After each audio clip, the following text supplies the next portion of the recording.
see me? Yes, Paul. I really like the way you dance. No, I mean it. So I figured we'd try this again. For one thing, if you're gonna change your name, why go from a Puerto Rican name to an Italian one? Because I don't look it. You know, people tell me all the time, you don't look Puerto Rican, you don't look Puerto Rican. But I am. So you figured you looked Italian? No, I just wanted to become somebody new, so I became Paul San Marco. Why did you want to become someone new?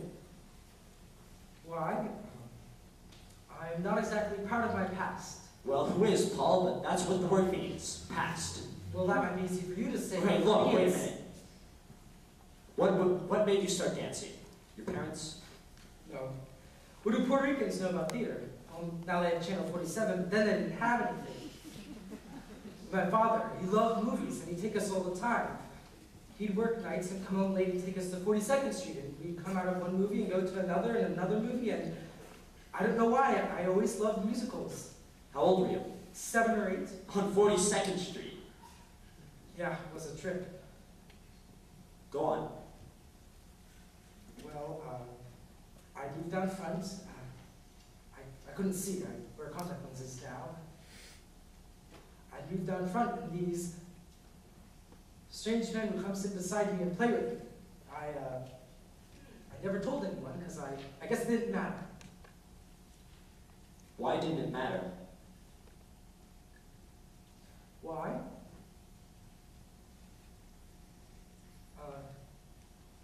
Look, Paul, if this is too rough for you. I mean, I No. have your picture.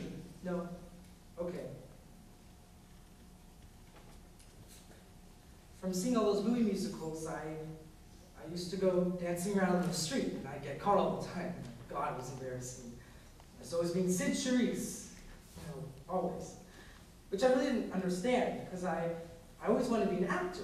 You know, I really wanted to perform. Once my cousin told me, "You'll never be an actor."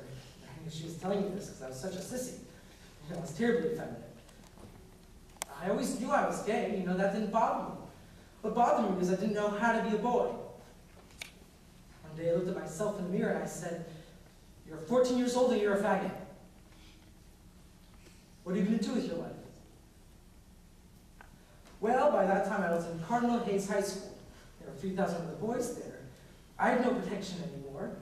No homeroom where I could be funny and charming with the tough guys, so they fight my battles for me, you know, like when I was in small schools.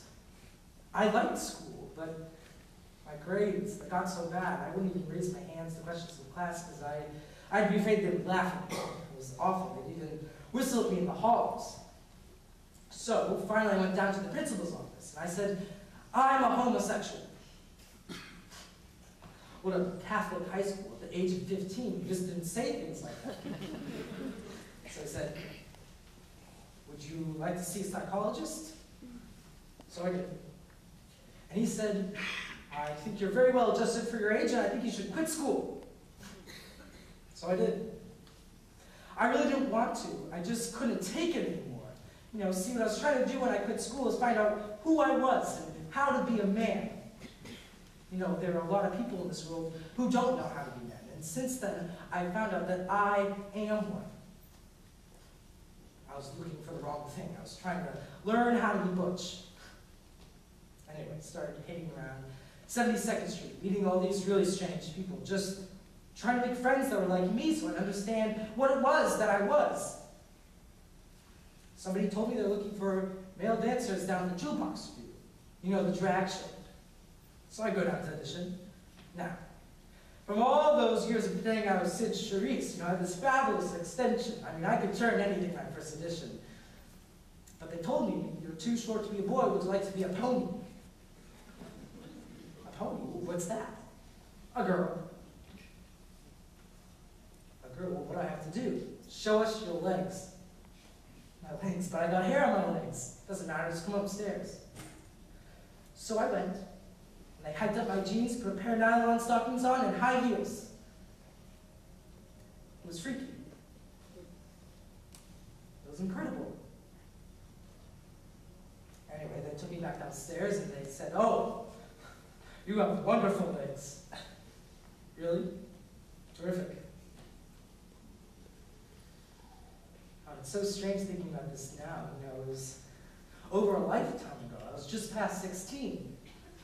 Anyway, then there was the thing of hiding it from my parents, you know, because I had to buy all this stuff, you know, like earrings, shoes to rehearsing, and makeup. Well, I had it, my mother would find it all. I told her there was this girl in the show who didn't want her mother to know what she was doing, and so I was holding on to this stuff for her. She believed me. Well, I was in show business. It was the bottom of show business, but it wasn't a job, nothing to brag about. I had friends.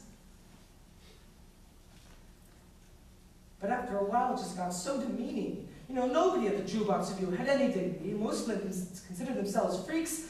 And I don't know, I think it was a lack of dignity that got to me, so I left. Oh, I muddled around a bit. You know, I worked as an office boy and waiter. But without a good education, you can't get a good job, so when they called and asked if I'd come back, I went. Well, we were at the Apollo Theater on 125th Street, doing 4 shows a day and a movie at night. And it was tacky. Well, the show was going to Chicago. My parents wanted to come by and see me off, and give me my luggage after the show. We were doing this Oriental number with like anime Wong. I had this huge headdress with golden balls hanging down from it, and these giant chrysanthemums on either side of my head. Anyway, I was going on for the finale, going down the stairs, and who should I see by the stage door but my parents? I freaked. I didn't know what to do, so I thought, you know, I'll walk right past them. You know, they won't recognize me. I'll look like all the others. So I took a deep breath, started going downstairs, and just as I passed my mother, I heard her say, "Oh my God." Well, I got it. What could I do? But I had to go to the finale, so I just, you know, kept on going. And after the show, I went back to my dressing room, took off my clothes and my makeup, and got dressed, and went back downstairs, and there they were in front of all these. And the only thing they said to me was, "He's right. Eat, and take care of yourself." And just as my father turned to Booster, he said, "Take care of my son."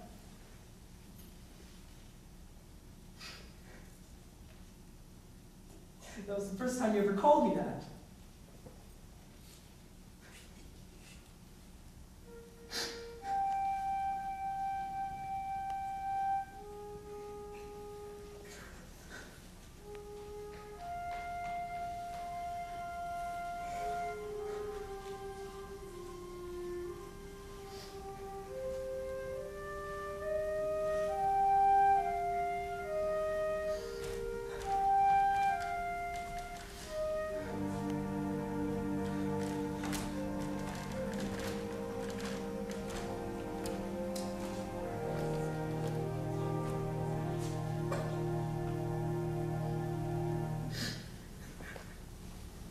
Hey, Zach. Oh, excuse me.